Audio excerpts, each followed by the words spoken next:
Hi, this is Siren, and welcome back to the show.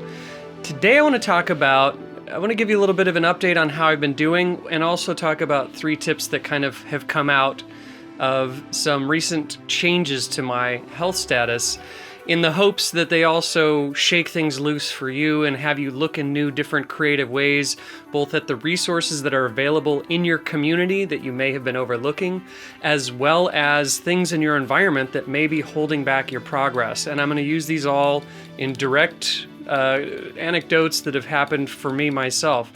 The first thing is, I'm going to talk about this because I'm the most excited about this. This is kind of crazy. So, as most of us that have done Lyme research know, EMF, electromagnetic frequencies, can be a huge issue.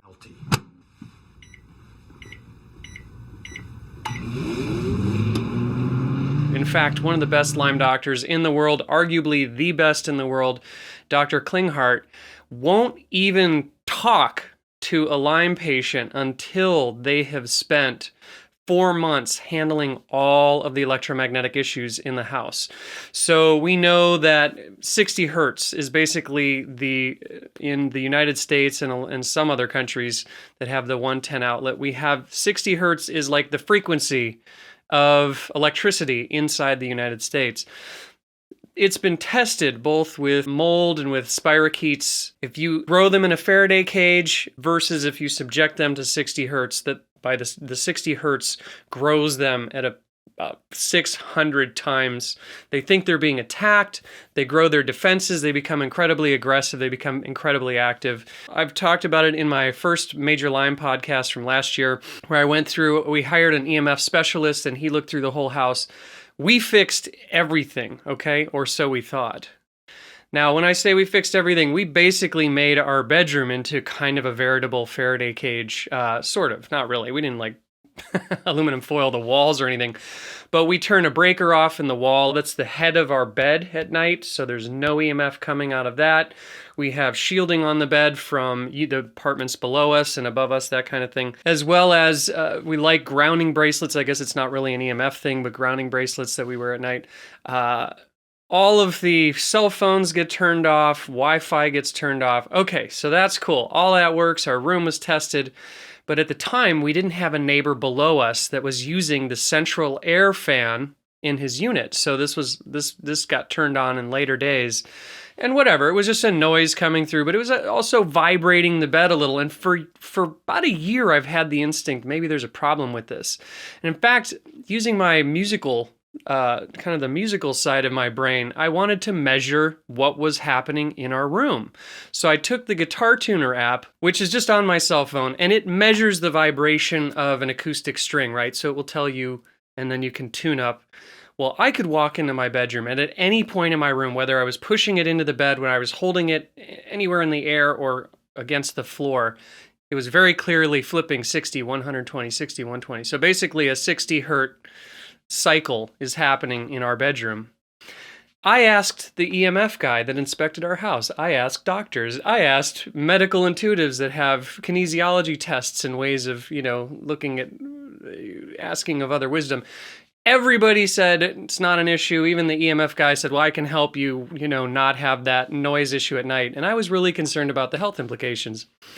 Every morning I would wake up and have this instinct because it was one of those, I can't differentiate sometimes between the vibrations that are in my body and the vibrations of the bed, but I could tell that they were getting amplified by the morning. And my wife, who does not have my symptoms, feels the bed vibrating too. This is not just crazy Lyme Siren that's getting this thought. My wife is also having this experience.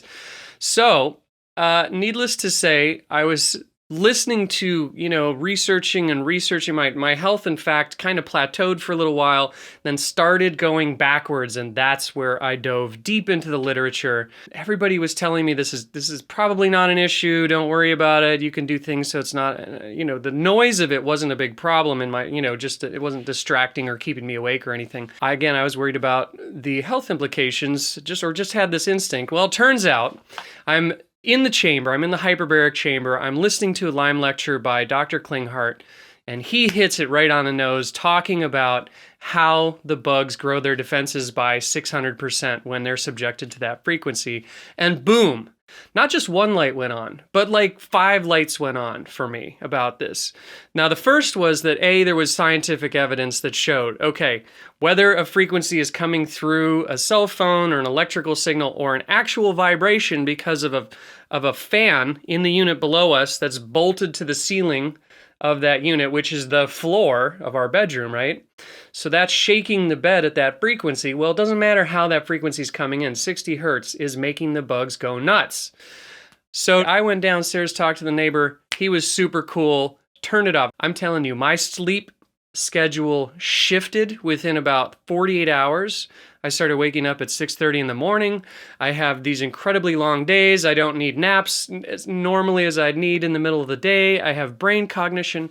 Okay, so why did this help? One thing we know is the scientific literature about 60 hertz. The second thing is that the brain is an entrainment device. Now, this is information that I've had going back to like the Bob Beck brain tuner, also known as the SOTA biotuner. There are other companies that make it. Or binaural beats. If you're familiar with any of these methods of synchronizing the hemispheres of the brain, what they do is they subject the brain to a frequency and the brain entrains to it. The brain goes, boom, okay, I like that frequency, and it entrains to it. Okay, well, so 60 hertz, and our brain is down here in the lower registers, like 7.8 and such, goes a little higher than that later in the day. Well, at night, what's it trying to do? The brain is trying to get down to 1 and 2 hertz into deep, deep sleep. We know that in delta sleep, only in delta sleep, in order for the brain to detox that beautiful lymph system that's in the middle of the brain, it's like as Dr. John Deweyard calls it, it's like the mohawk line of the brain. In order for that to all detox and the lymph to detox, the brain and everything is really jam-packed in the skull. It's kind of like the brain evolutionarily developed before the skull did. Our skull is kind of jamming it all in there. Well, what happens? In delta sleep, the brain and the neurons reduce by like 40 to 60%, only in delta sleep, to make room for the lymph and everything else to drain. So if you're going to sleep and your brain's trying to drop into delta sleep, into those lower frequencies, and it's being entrained at 60 hertz, it's going to have this perpetual fight. I basically have not been sleeping for like however long the fan's been on, 2-3 years now. So it was immediate. It was like overnight. It was like an injection of energy. That's lesson number 1. I tell you that not just because of obviously the science and the aspects of that, the importance of sleep. I mean, you can get a million different points out of that, but also trust your instincts. There are instincts that are internal. It was an instinct that came to me every morning. This is something you need to look into. This is something you need to look into. And finally, the literature backed it up, and then everything clicked. And then I remembered, oh, wait, that's right. The brain entrains to a frequency, and I've been registering 60 hertz. So anyway, all of the therapies that I've been doing have very likely been getting undone when I would go to bed and vibrate all night. So that's lesson number 1. Trust your instincts. Number 2, I want to talk about thriving with restricted diets. Now, most of us that have Lyme, we need to be on some kind of paleo or anti-inflammatory diet. If you have candida diet. It's kind of the first thing that most of the best doctors put you on, as they realize that there is a basic rebuilding of the digestive system. We have to deal with leaky gut issues. That gut permeability is a problem for little food particles entering our body fighting it like an immune system response. That's leading to all kinds of inflammation and just gumming up the whole works. So we have to go on these restrictive diets. They suck, right? I did a candida diet for 1.5 years to starve out the roots of Pseudotropicalis. It's a boring diet. Like, I can't eat at my favorite restaurants, or I'm eating like 3 things. Well, after that 1.5 years, I finally find a doctor that I really, really like working with. And I'll talk about, that'll be the 3rd tip, is how I found this doctor. And she put me on this incredibly restrictive diet, right? So not only is it an anti-inflammatory diet, It's so restrictive that there's literally nothing I can eat at any restaurant anywhere that I know of. Like, there's nothing, right? Salad dressings are problems. There's no grains, no wheat, no, obviously no processed refined foods. Everybody should be on that piece of it. But there's no legumes, no beans. There's problems with those tearing up the stomach. There's lots of things. And then we need to eat so that we don't fuel the bugs too, right? So there's a whole host of restrictions, and basically the food restrictions end up with this very small list of foods you can eat. Most of them are not the spices that you would use at any restaurant, right? So no onions, no nightshades, which is no peppers, nothing but sea salt. Well, that rules everything out, first of all, because everybody uses table salt in restaurants. Blah, blah, blah, blah, blah. Okay, so after a year and a half of this incredibly restrictive Candida diet, and I had just sort of started eating differently again and opening up my palate, and I start working with this new doctor. I get put on this highly restrictive diet. It was one of those moments where it fortunately didn't last for more than a few seconds. But I was really concerned. How am I going to deal with this? How am I going to approach this? I can't eat out. Like, this is going to really be a problem. If you look through your community, you're going to find different resources, right? There's all the things you're good at. There's all the things friend X and Y and are all good at, right? Well, turns out 2 friends of mine have wanted to start a food truck forever. And one of them got a little bit sick and the whole project kind of was put on hold. Well, here I am needing this diet. So what did I do? Well, I didn't even solicit my friend like, hey, man, can you do this for free? I did this. I did the following. I took my normal food budget per week and said, here you go. Currently, I'm giving this money to strangers. I'm giving this money to restaurants and grocery stores and people that I don't know. Can I give this to you and you attempt to use these restrictions and these guidelines and create food for me? And it basically, I've got my smoothies in the morning, so I need meals for lunch and dinner and snacks and this kind of stuff for a week at a time. It's been a phenomenal success. First of all, he's been absolutely incredible at delivering on these restrictions and making the food taste good. So what he's done is taken my favorite recipes. I'm a huge Indian food fan. He's taken my favorite foods. So now I'm going into this incredibly restrictive diet. And what he's done has opened it up to all of my favorite foods. So I have a refrigerator full of foods like lamb vindaloo and blackberry applesauce and all the things that fit very much, with every single tiny food restriction. The soups are made with bone broth. It's crazy. He loves doing it. It's literally one of those win-win-win scenarios. Let's see if we can't just brainstorm and find some creative alternatives that are win-win. Win. Yes, thank you, Pam. I'm empowered because every time I go to my fridge, there's amazing foods there. So it really, really, really transformed a very, very restrictive diet into a win-win. He wins because he's now doing the business he's always wanted. So the lesson to learn is look through your community. If you have somebody like this, it doesn't have to be an expensive venture. Look at what you're already paying. Maybe offer that to, like I did. I offered exactly what I was already paying. And by the way, I'm going to do this forever. Like, even when I don't have these restrictions, this is an awesome way to go. I mean, everything is in glass jars. Like, I've been able to really steer this thing and get all this handmade, loving food, put money in the pocket of a friend, and get absolutely beautiful foods every time that I open my fridge from a broad canvas and variety of cuisine. So I'm not limited by the limiting aspects of my diet. Okay, so the last thing, finding your doctor.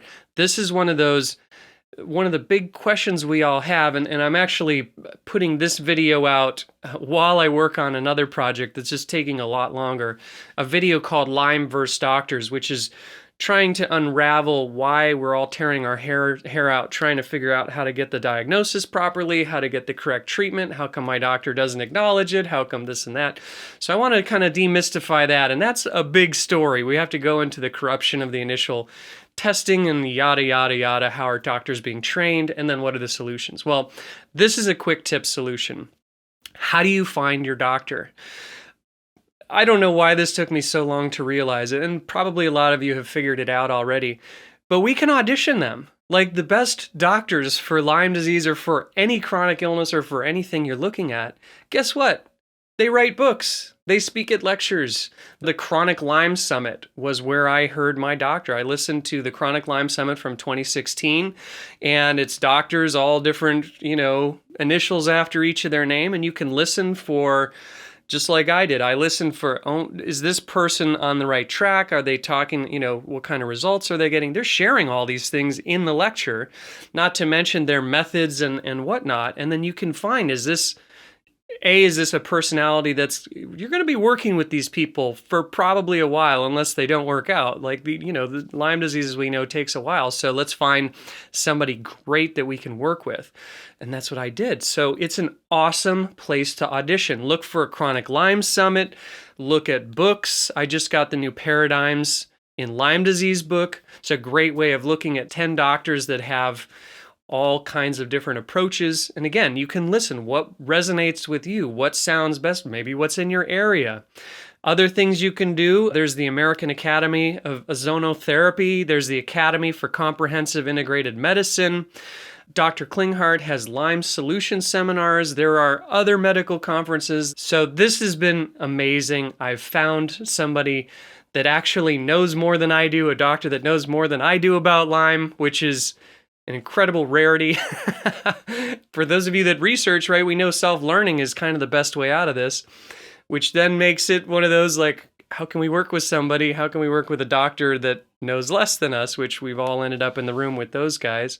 Those are my tips. I really hope they help you out. My progress went from plateauing and sort of reversing to really moving forward in a very quick time. I mean, as most of us know, having a trend that lasts 2 weeks doesn't necessarily tell us which direction it's going. Sometimes we can feel good for 2 weeks and then dive really hard backwards and vice versa, all this kind of thing. So, but the trend, this was about a month and a half ago that I implemented both the diet and learned about the ceiling fan in the unit below that was vibrating our bedroom. So those changes happened almost simultaneously, and the response has been very dramatic in my body and in my health. So I hope these are ideas that contribute to you, that you can learn and modify, but really use your instincts. Your body is telling you things. I know sometimes it's difficult to hear between the noise of the bugs because that's what gets in there. We know that we take on the personality of the parasites. So there's a dance that we have to do between what are the signals that are telling us to jump off the balcony, that's probably not the ones we want to listen to, and what are the instincts that are cluing us in on maybe the right things to look at or things to get more information about that are in our environment or in our lifestyle or around us. Finding doctors by auditioning them first, listening to what they have to say, reading their words, going to these conferences or buying the DVDs, or even on YouTube, there's infinite amounts of freebie conferences. And then, of course, thriving by using your community to help you with aspects that you need. Pay them the money you were already giving out to strangers. It helps everybody. It goes back into the pockets of friends and family in your community. That's it. That's all we have for Know How Things Work this time. Next time, we're going to go into Lyme versus doctors. We have a hyperbarics video in the works. It's actually a documentary. And I hope you're feeling better. Stay tuned for more info. Please subscribe. You can always buy music that you liked on iTunes. That will support the channel. Feel free to donate. Have a great day. Be well, and we'll see you soon.